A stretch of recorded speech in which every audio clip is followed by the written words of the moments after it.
Hello class. So this video is going to cover the homework assignments and other assignments that you need to complete before the semester is over as part of the new grading contract. So I'll go over those in detail. I'm also going to just mention how our modules are organized on our Canvas page as well. So right up at the top, and this is going to stay at the top, is our online transition materials, including a video going over our transition to online and what that's kind of going to look like, which includes some kind of information just about the class and mainly focuses on the updated grading contract. So that's right at the top. Right underneath there are the homework assignments module. So these are all the assignments for the remainder of the semester, and this video is going to go over what exactly you need to do in order to fulfill the new grading contract. Okay, so I'm going to start with these here. So you need to complete 2 homework assignments to fulfill the new grading contract. One will be either homework assignment 6 or homework assignment 7, and then one will be either homework assignment 8, homework assignment 9, or homework assignment 10. Okay, so the reason I have you choosing from 6 or 7 is that these are both items that I can give you detailed feedback on in terms of your organization of your academic essay, and then homework assignments 8, 9, and 10 are all kind of aimed towards revision and getting a really polished essay ready for your final project turn in. So homework assignment 6 or 7, so if you choose to do 6, that's a detailed outline. That means you're going to have detailed bullet points about what you're going to include in each paragraph. So this is going to include claims, your reasons, your evidence, any warrants you may have, as well as quotes or anything else that you might use. So all of these things, they don't need to be in complete sentences yet, but you just kind of need to have all the parts there. This is a good assignment to choose if you're interested more so in getting feedback on your overall structure of your essay, as well as the use of evidence and reasons in particular. But if you feel pretty confident about your overall writing and ability to complete the essay, this would be a good assignment for you to choose. Your other option is to actually turn in a rough draft. So this is a good option if you are kind of concerned about structure, but more so you want feedback also about your grammar and your sentence structure, paragraph structure, and you're not so concerned about the outline part, but you want more detailed feedback on your actual writing. So if you're more concerned about that, this would be a good option for you to choose. So you only need to choose one of these assignments. If you choose to do both, that's great. That'll help kind of boost your grade. But if you only choose to do one, it won't hurt your grade at all to not do the extra one. I will try to give detailed feedback on both. If you do end up doing both, I'll focus on structure for the outline and focus on grammar and writing for the rough draft. But as I said, I will leave pretty extensive feedback on whichever one you choose.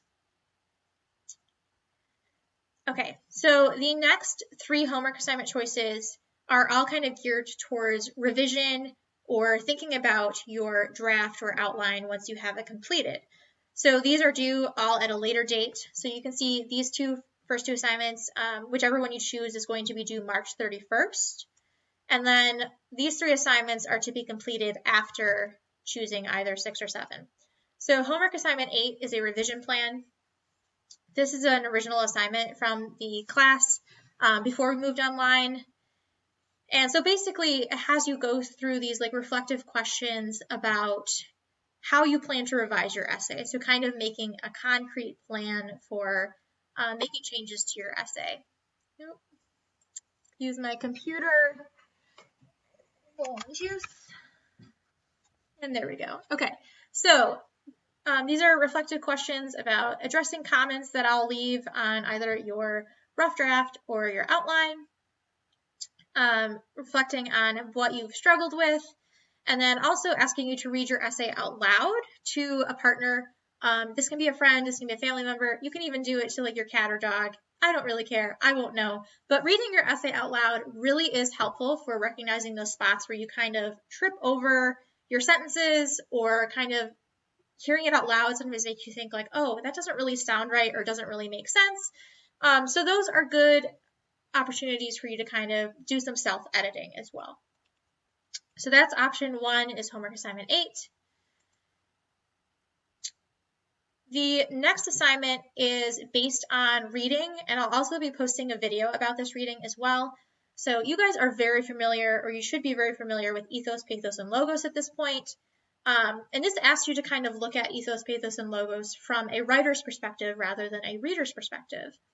So your options for this are, you can, based on this reading and on the video I post, you can talk about your appeals in a paragraph format.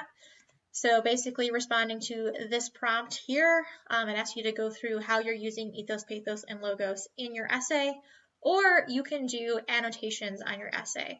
So you can either print a copy of your essay and do like highlighting and note where you're using ethos, pathos, and logos, snap a picture of it, turn it into Canvas, or you can go through and highlight using your cursor on your computer and putting in comments for where you're using ethos, pathos, and logos. So those are the two options for completing this assignment. So whether you would rather kind of do like a reflective, more reading response style response to this, or you can do an annotations. So using one of those, whichever one you prefer. Our third option for the second set of homework assignments is doing an online video or email conference with me. So once again, like homework assignment 9, there are 2 ways to kind of complete this. Come on, computer. Okay. So you can email me with a partial draft, and I will, along with questions that you have, so specific questions about your draft, you can say like, I'm really having trouble with my claims, or I'm really having trouble with incorporating more than one source in a paragraph, or I'm really having trouble with MLA citations, can you help me out? So any specific questions you have about your draft, and I will do my best to answer them and leave you more specific comments in your updated draft at that point. You can also set up an video conference with me. I prefer Google Hangouts. I know you usually have to have a Google account, so that might be a limitation. Zoom is another good option that's free. So just let me know what you prefer and then give me a couple dates and times along with the most recent draft of your essay, and then we can chat about it online for a little bit as well. So completing one of these options will fulfill homework assignment 10. I created this assignment because we're not able to do conferencing anymore, unfortunately, because of movement to online and everyone's in all different places. So this is a good option for you if you really wanted to do a conference. Okay, so basically from these 2 groups of homework assignments, you only need to choose one of these assignments to complete from each group for a total of 2 homework assignments. Okay, and then at the bottom, I have a reading response.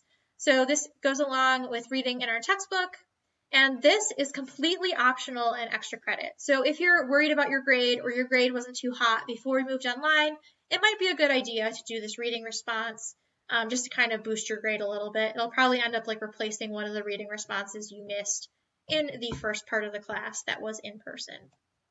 So once again, this is not required for the grading contract. This is just optional if you want to kind of boost your grade a little bit. Okay, so hopefully that makes sense. So you're only turning in 2 homework assignments, one from up here, either 6 or 7, and then one from down here, either 7, 8, or 9, or sorry, 8, 9, or 10. You can do more than 2 homework assignments here. If you want to do all of them, that's great. If you want to only do 3 of them, that's also great. Basically, any more you do above 2 will just kind of work to boost your grade and kind of give you some extra credit. And then if you were kind of worried about like you were in a B range and you want to get closer to an A, doing that extra assignment will kind of help boost you to that point. Okay, and then finally, when you go to turn in your project, you will turn it in here. The project I've changed to be due April 17th. Okay, so this is the last day of, it's a Friday, it's the last day before exam week, so that you guys can have this project turned in before exams, and during exam week you can just focus on studying for your exams or completing those in any way that you might need to. So I hope this gives you a little bit of flexibility in terms of this class. I've tried to space out due dates with timing and kind of craziness in mind. So as you'll see, your first set of homework assignments are due the 31st. So whichever one you choose, that'll be due the 31st. That gives me about a week and a half to provide detailed comments on all of them. And then the next homework assignment isn't due until April 9th. So you get about a week and a half to work on that one as well. And then you have plenty of time between the 9th and the 17th to make those revisions to your final project. A note on the final project too, I'm still going to be grading it obviously out of 100. I will have a reflection posted as well pretty soon so that you can turn that in along with your essay or about the same time. But I am going to be kind of not lenient with my grading, but I might not grade it as hard as I have on some of your previous assignments because our class has been moved to online. As I said before, this was not originally designed to be an online class, and I think it's only fair that I give you guys a little bit of flexibility in terms of your grading and in terms of your assignments. So once again, if there's anything I can do to support you, or if you have any questions in the meantime, I'd be happy to answer those. If email isn't a great way for you to contact me, or if you're having trouble getting online, just let me know and we will work something out. Even if we have to do like snail mail assignments through the US Post Office or something like that. Okay, I hope you guys are all staying safe and healthy. Wash your hands a lot, and hopefully I will talk to you guys soon. Thanks for watching.